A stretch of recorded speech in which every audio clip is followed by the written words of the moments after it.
નમસ્કાર. આજના virtual training સેશનમાં આપ સૌનું હાર્દિક સ્વાગત છે.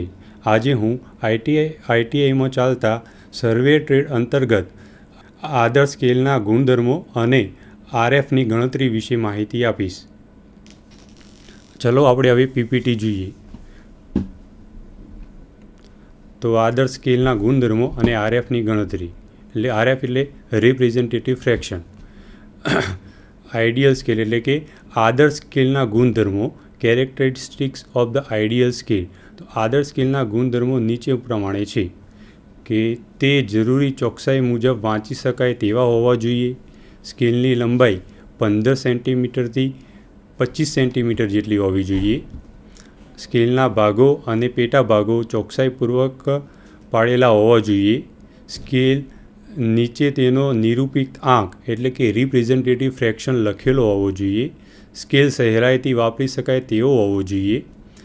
અને એકમો એટલે કે યુનિટ અને પેટા વિભાગો સબ ડિવિઝન વચ્ચે શૂન્ય મૂકવાથી અંતરો સહેલાઈથી માપી શકાય છે. આ જુદા જુદા આદર્શ સ્કેલના નિયમો હતા. નકશાના સ્કેલની પસંદગી એટલે કે choice of the scale of a map. તો આપણે નકશો કેવી રીતે પસંદ કરવો?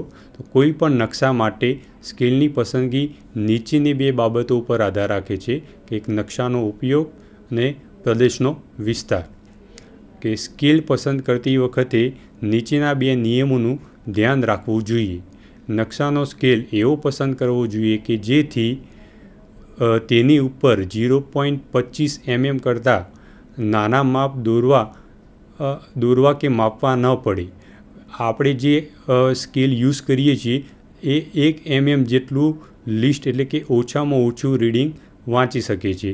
પરંતુ જો આપણે 0.25 mmથી નાના અંતરનું આપણે સ્કેલ દોરીએ તો તેને માપવામાં મુશ્કેલી પડે છે. એટલે 0.25 mm કરતાં મોટા રાખવા જોઈએ માપ. નકશાનો સ્કેલ શક્ય તેટલો નાનો હોવો જોઈએ જેથી સ્થળ પરથી નાનામાં નાની વિગતો નકશા ઉપર સ્પષ્ટ રીતે દોરી શકાય.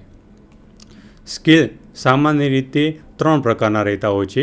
એક મોટો સ્કેલ જેને આપણે લાર્જ સ્કેલ કહીએ છીએ, મધ્યમ સ્કેલ એટલે કે મીડિયમ સ્કેલ કહીએ છીએ અને નાના એટલે કે એને સ્મોલ સ્કેલ તરીકે તેને વર્ગીકૃત કરવામાં આવે છે. તો લાર્જ સ્કેલ કે જેનું reading 1 centimetre is equal to 10 metre અથવા 10 મીટર કરતાં ઓછું. લાર્જ સ્કેલ આપણે નાના કન્સ્ટ્રક્શન વર્ક માટે ઉપયોગ કરતા હોઈએ છીએ, જેમ કે રેસિડેન્શિયલ બિલ્ડિંગ અથવા તો કોઈ બિઝનેસ બિલ્ડિંગ. મીડિયમ સ્કેલ તો મીડિયમ સ્કેલ 1 સેન્ટીમીટર બરાબર 10 મીટર અથવા 10 મીટર ટુ 100 મીટર જેટલું અંતર રહેતું હોય છે. અને સ્મોલ સ્કેલ તો 1 સેન્ટીમીટર બરાબર 100 મીટર અથવા 100 મીટરથી વધુ. જે આ સ્મોલ સ્કેલ રહ્યો તેને આપણે બહુ મોટા જ ટોપોગ્રાફિકલ અથવા તો કોઈ ટાઉન પ્લાનિંગનું કામ કરવાનું હોય ત્યારે આપણે સ્મોલ સ્કેલનો ઉપયોગ કરતા હોઈએ છીએ. મોટાભાગના એન્જિનિયરિંગ પ્રોજેક્ટ માટે 1 સેન્ટીમીટર બરાબર 25 મીટર ટુ 100 મીટર સુધી લેવામાં આવે છે. એટલે કે આપણે મીડિયમ સ્કેલનો મોટાભાગના એન્જિનિયરિંગ કામોના અંદર આપણે મીડિયમ સ્કેલનો ઉપયોગ કરતા હોઈએ છીએ. નાના પાયાના નકશા તેમજ ટોપોગ્રાફિકલ નકશા સામાન્ય રીતે 1 સેન્ટીમીટર બરાબર 1 કિલોમીટર એટલે કે ખૂબ જ નાનો સ્કેલ ઉપયોગ કરવામાં આવે છે. કેમ કે ટોપોગ્રાફી કોઈ બી વિસ્તારની માપવા માટે કોઈ પણ જગ્યાની ટોપોગ્રાફી માપવી હોય તો તેને પોતાના આપણા નકશા ઉપર પ્રક્ષેપિત કરવા માટે સ્કેલ ખૂબ જ નાનો રાખવો પડે છે. ત્યારે તેને આપણી ડ્રોઈંગ શીટ ઉપર આપણે તેને દોરી શકીએ છીએ. જમીનના પેટા વિભાગો માટે તૈયાર કરવામાં આવતા પ્લાન માટે 1 સેન્ટીમીટર બરાબર 5 મીટરના સ્કેલનું પ્રમાણ સામાન્ય રીતે ઉપયોગમાં લેવાય છે. એટલે કે અહીં લાર્જ સ્કેલનો ઉપયોગ કરવામાં આવે છે. જ્યારે નાના નાના કામો હોય જેમ કે રેસિડેન્શિયલ બિલ્ડિંગ, બિઝનેસ બિલ્ડિંગ અથવા તો કોઈ સ્મોલ વર્ક રહેતા હોય તો તેના માટે આપણે લાર્જ સ્કેલનો ઉપયોગ કરતા હોઈએ છીએ. અહીંયા આપણે જુદા જુદા ટાઈપના સ્કેલ અને જુદી જુદી પર્પઝ એટલે કે જુદા જુદા હેતુઓ માટે વપરાતા સ્કેલ આપણે જોઈશું. તો બિલ્ડિંગ સાઇટ માટે આપણે સ્કેલ 1 સેન્ટીમીટર બરાબર 10 મીટર અથવા તો તેનાથી નાનું રાખીશું, જેનો RF એટલે કે રિપ્રેઝેન્ટેટિવ ફ્રેક્શન 1/1000 અથવા તો તેનાથી ઓછો થશે. ટાઉન પ્લાનિંગનું વર્ક અથવા તો રિઝર્વોયર મતલબ કે જ્યારે ડેમ બનાવી અને ડેમના પાછળની બાજુ જે સરોવર બનતું હોય છે તેને આપણે રિઝર્વોયર કહીએ છીએ, જેનો સ્કેલ આપણે 1 સેન્ટીમીટર બરાબર 50 મીટરથી 100 મીટર જેટલું રાખતા હોઈએ છીએ. તેવી રીતે રૂટ સર્વે માટે, ક્રોસ સેક્શન માટે અને લોંગિટ્યુડનલ સેક્શન અને લેન્ડ સર્વે, ટોપોગ્રાફિકલ મેપ, જિયોગ્રાફિકલ અને કેડેસ્ટ્રીયલ મેપના જુદા જુદા સ્કેલ અને તેના RF આપણે અહીં આકૃતિના અંદર જોઈ શકીએ છીએ. સ્કેલનું નિરૂપણ 3 રીતે થઈ શકે છે. મુખ્યત્વે સ્કેલને આપણે દોરવું અથવા તો એનું નિરૂપણ કરવા માટે 3 રીતોનો ઉપયોગ થાય છે. એની પ્રથમ મેથડ છે ઇજનેરનો સ્કેલ, જેને આપણે એન્જિનિયર સ્કેલ કહીએ છીએ. નિરૂપિત અપૂર્ણાંક એટલે કે રિપ્રેઝેન્ટેટિવ ફ્રેક્શન, જે સૌથી વધુ ઉપયોગમાં લેવાતી રીત છે. અને એક આલેખીય રીત એટલે કે ગ્રાફિકલ રીત, ઇજનેરનો સ્કેલ. તો આ રીતમાં પ્લાન પરના અંતર અને જમીન ઉપરના અંતર વચ્ચેનો સંબંધ સંખ્યાત્મક રીતે એટલે કે એક કથક એટલે કે એક સ્ટેટમેન્ટ વડે દર્શાવવામાં આવે છે. અહીં ઉદાહરણ તરીકે આપણે 1 સેન્ટીમીટર બરાબર 5 મીટર લીધેલું છે, એટલે કે જો આપણે જમીન ઉપર ના 5 મીટર અંતરને કાગળ ઉપર નકશામાં 1 મીટર વડે દર્શાવવામાં આવ્યું છે. આ રીત ડ્રોઈંગના વાંચન અને પ્લોટિંગમાં અનુકૂળતા આપે છે. બીજા નંબરે આપણે જોઈશું આલેખીય રીત એટલે કે ગ્રાફિકલ સ્કેલ. આ રીતમાં નકશા ઉપર રેખા દોરીને તેની ઉપર જમીન ઉપર લીધેલા માપોને સીધા જ દર્શાવવામાં આવે છે. તો અહીં આપણે આકૃતિના અંદર આપણે જોઈ શકીએ છીએ કે ગ્રાફિકલ સ્કેલ આ રીતે જ્યારે આપણે ડ્રોઈંગ શીટ દોરતા હોઈએ છીએ તો તેની બાજુના અંદર આ રીતે તેને ગ્રાફિક એટલે કે આલેખીય રીતે ત્યાં દર્શાવવામાં આવતો હોય છે. તો અહીં આકૃતિના અંદર એક ઉદાહરણ પ્રમાણે સ્કેલ 1 સેન્ટીમીટર બરાબર 5 મીટરના એક એન્જિનિયરિંગ સ્કેલનો આલેખન સ્કેલ દર્શાવેલો છે. તો ગ્રાફિકલ સ્કેલ બનાવવા માટે નકશા ઉપર ધારો કે રેન્ડમલી આપણે 12 સેન્ટીમીટરની એક લાંબી લાઈન દોરીએ, જે અહીંયાથી લઈને અહીંયા સુધી છે. હવે તેને આપણે ટોટલ 6 સરખા ભાગ એટલે કે આ એક ભાગ, આ બીજો ભાગ, ત્રીજો ભાગ, ચોથો ભાગ, પાંચમો અને છઠ્ઠો ભાગ છે, જે દરેક 2-2 સેન્ટીમીટર એટલે કે 2-2 સેન્ટીમીટર દર્શાવે છે. તો 0 થી 10, 10 થી 20 એવી રીતે 50 સુધી દરેક 2-2 સેન્ટીમીટર દર્શાવે છે. અહીં સ્કેલ 1 સેન્ટીમીટર બરાબર 5 મીટર છે. તેનો મતલબ આ 2 સેન્ટીમીટર એ 10 મીટર જેટલું અંતર દર્શાવે છે. દરેક ભાગ 2 સેન્ટીમીટરનો છે અને આ દરેક ભાગ જમીન ઉપર 2 × 5 = 10 મીટર રજૂ કરશે. હવે તેના જે મુખ્ય ભાગ રહ્યા એ આપણે જમણી બાજુ 0 થી 50ની રીતે દર્શાવેલા છે અને તેના પેટા ભાગો 0 થી 10ની દિશાની એટલે કે ડાબી બાજુ દર્શાવેલા છે. પ્રથમ ભાગના 10 પેટા ભાગ કરો, બરાબર. આ જે પ્રથમ ભાગ રહ્યો એને 10 પેટા ભાગના અંદર વહેંચવામાં આવે છે. તો 2 સેન્ટીમીટરને ફરીથી 2-2 mm ભાગોના અંદર વહેંચણી કરવામાં આવે છે. તો અહીં 0 થી 1 2-2 mm 1 થી 2, તો 2-2 mm એવી રીતે 10 સુધી માપ લેવામાં આવે છે. અને અહીંથી 0 થી 10 એ 2 સેન્ટીમીટર જેટલું અંતર લેવામાં આવે છે. તો પ્રથમ ભાગના 10 પેટા ભાગ કરો અને આ ભાગ જમીન ઉપર 1 મીટર બરાબર થશે. ગ્રાફિકલ સ્કેલ ઉપર 36 મીટરનું અંતર આકૃતિમાં બતાવ્યા મુજબ દર્શાવી શકાય છે. તો અહીં 30 + 6, તો જે 30 એટલે કે 0 થી 30 સુધીનું અંતર અહીં આકૃતિના અંદર બતાવેલું છે, જે આપણો મુખ્ય ભાગ છે. અને અહીં પેટા ભાગ જે આપણે 1, 2, 3, 4, 5 અને 6, તો ઉપરના જે 6 mm રહ્યા તો તેને આપણે આપણા જે સ્કેલના ડાબી દિશાના અંદર આપણે દર્શાવીએ છીએ. મુખ્યત્વે ગ્રાફિકલ સ્કેલના ફાયદા નીચે મુજબ રહેતા હોય છે. તો નકશાઓ થોડા વર્ષો પછી ઉપયોગમાં કરવામાં આવે તો તેનો કાગળ હવામાનની અસરને લીધે સંકોચાતો હોય છે.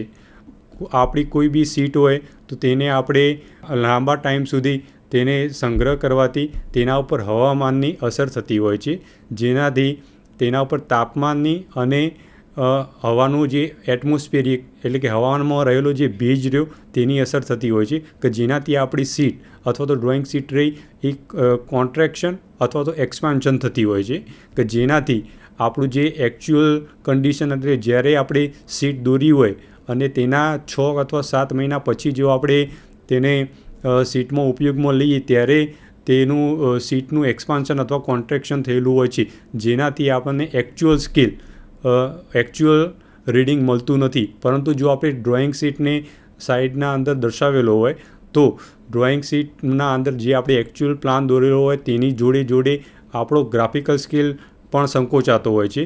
તો જે ડ્રોઈંગ સ્કેલનું માપ રહેતું હોય છે તે જ આપણા પ્લાનનું માપ રહેતું હોય છે.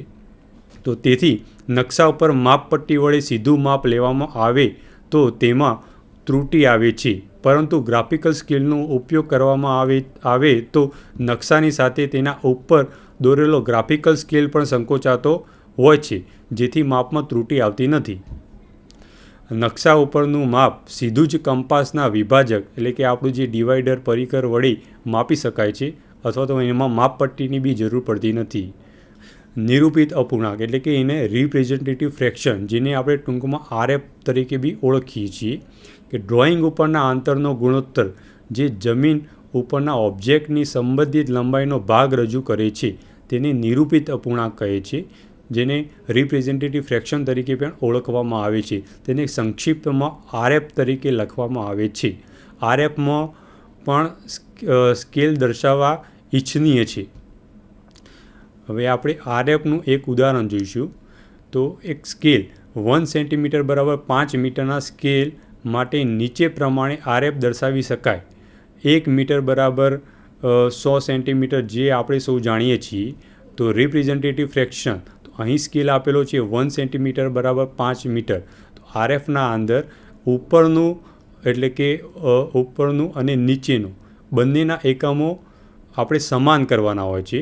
તો 1 સેન્ટીમીટર બરાબર 100 સેન્ટીમીટર રહેતું હોય છે. તો 1/5 ગુણ્યા 100 કરવાથી ઉપરનો એકમ અને નીચેનો એકમ બંને સેન્ટીમીટરના અંદર કન્વર્ટ થશે. જે આપણે RFની ગણતરી કેવી રીતે કરવી, તો RF નકશા ઉપરના બે બિંદુઓ વચ્ચેનું અંતર અને તે જ બે બિંદુઓ વચ્ચેનું જમીન ઉપરનું અંતર અને બંને એકમો સમાન થાય. તો RFના આપણે આ રીતે દર્શાવી શકીએ છીએ.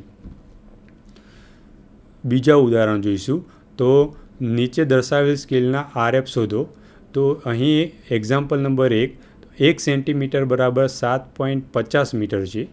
તો 1 મીટર બરાબર આપણે સૌ જાણીએ છીએ કે 100 સેન્ટીમીટર જેટલું થતું હોય છે.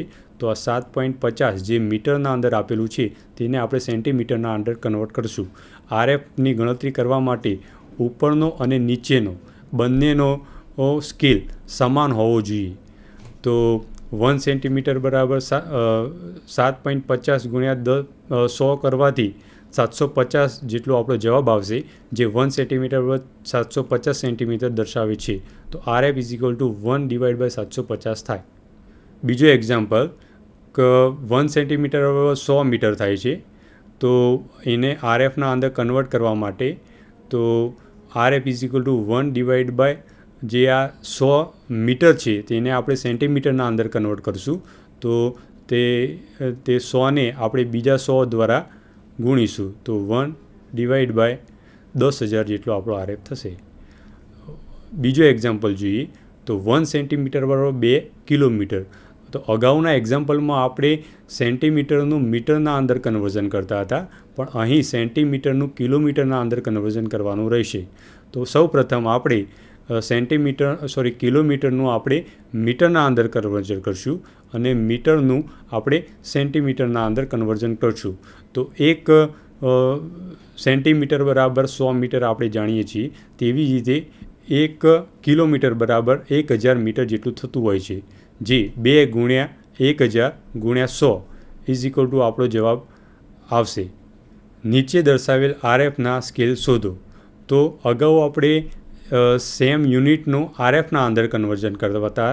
હવે આનાથી ઉલટું કે આપણે RFનું કોઈ એક યુનિટના અંદર કન્વર્ઝન કરીશું. તો અહીં રિપ્રેઝેન્ટેટિવ ફ્રેક્શન 1/1000 દર્શાવેલો છે.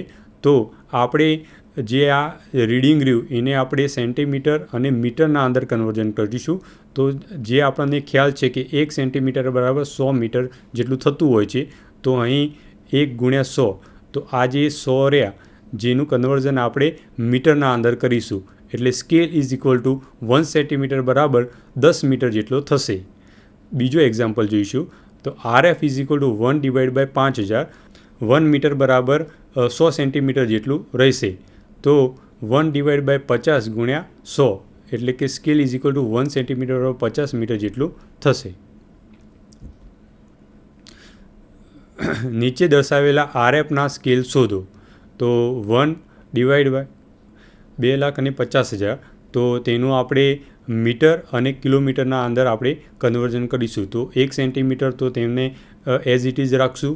તો તેનું આપણે પ્રથમ મીટરના અંદર કન્વર્ઝન કરશું. તો 1 સેન્ટીમીટર બરાબર 2500 મીટર થશે, અથવા તો તેને 1 સેન્ટીમીટર બરાબર 2.50 કિલોમીટર તરીકે બી દર્શાવી શકાય છે. નકશામાં 10 કિલોમીટર લાંબુ રસ્તાનું માપ 10 સેન્ટીમીટર લાંબી રેખાની લંબાઈ દ્વારા દર્શાવવામાં આવ્યું છે. તો નકશાના સ્કેલ પર RFની ગણતરી કરો. તો 10 સેન્ટીમીટરના drawing sheet is equal to 10 kilometre on ground. તો 1 સેન્ટીમીટર બરાબર 1 કિલોમીટર સ્કેલ ઓફ મેપ છે. તો 1 સેન્ટીમીટર બરાબર 1 કિલોમીટર જેટલું આપણે દર્શાવવાનું છે. તો આપણે સૌ જાણીએ છીએ કે 1 kilometre is equal to 1000 metre અને 1 metre is equal to 100 centimetre જેટલું થાય છે. તો RFને દર્શાવવા માટે આપણે શેના અંદર કન્વર્ઝન કરવાનું છે? તો 1 સેન્ટીમીટરને 1 કિલોમીટરના અંદર આપણે કન્વર્ઝન કરવાનું છે. તો 1/1 × 1000, જેને આપણે મીટરના અંદર કન્વર્ઝન કર્યું, અને 100 દ્વારા ગુણીને આપણે સેન્ટીમીટર એટલે કે 1/1,00,000 જેટલું થશે. જે આપણો RF ઇઝ ઇક્વલ ટુ 1/1,00,000 જેટલું બતાવવામાં આવે છે. એક્ઝામ્પલ 2. તો 49 સેન્ટીમીટર સ્ક્વેરનો વિસ્તાર નકશા પર 2401 કિમીનો વિસ્તાર દર્શાવે છે. તો નકશાનો સ્કેલ અને RF શોધો. તો આપણે સૌ જાણીએ છીએ કે 49 × 49 કરવાથી 2401 જવાબ આવે. તો 49 centimetre square represent by 2401 kilometre square. તો અહીં આપણે 2401નું 49 × 49ના અંદર કન્વર્ઝન કરશું, જે 49 સેન્ટીમીટરનો સ્ક્વેર થશે. 1 સેન્ટીમીટર રિપ્રેઝેન્ટ માટે 49 કિલોમીટર સ્ક્વેર. તો 49નું આપણે વર્ગમૂળ કાઢતા 7 કિલોમીટર જેટલું આવશે. તો હવે 7 કિલોમીટરને આપણે સેન્ટીમીટરના અંદર કન્વર્ઝન કરશું. તો RF ઇઝ ઇક્વલ ટુ 1/7 × 1000 × 100. તો જે આ 1000 જે આપણે ગુણ્યા તે આપણે 1 કિલોમીટરનું મીટરના અંદર કન્વર્ઝન કરવા માટે ગુણ્યા, અને જે આ 100 સેન્ટીમીટરના અંદર કન્વર્ઝન કરવા માટે આપણે તેને ગુણ્યા છે. તેનો જવાબ આ રીતનો રહેશે. આપ સૌનો આભાર. ઉમ્મીદ રાખું છું કે તમને અમારું લેક્ચર ગમ્યું હશે.